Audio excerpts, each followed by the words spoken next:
Mexico Mobile Newsroom now. A landfill continues to burn in Las Cruces after lightning struck a pile of yard clippings that were waiting to be turned into mulch. ABC 7's Jason McNabb joins us live from the scene to show us the progress that firefighters have made today. Jason.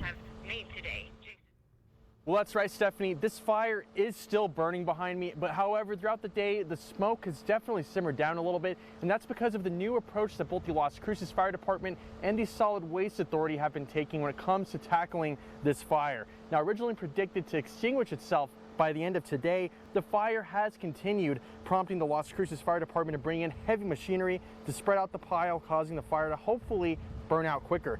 Now, multiple bulldozers and water trucks were brought onto the scene in an effort to spread out the piles of yard waste that have been burning, described as thousands of tons worth by Fire Chief Jason Smith.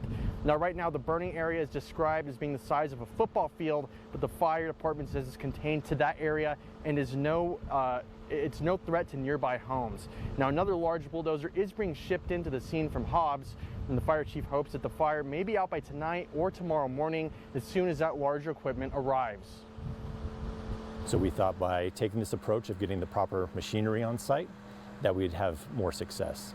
We understand and are sensitive to that fact that the smoke has been a nuisance to some, and some have had some issues that they've conveyed to us, and we're working on getting the pile extinguished.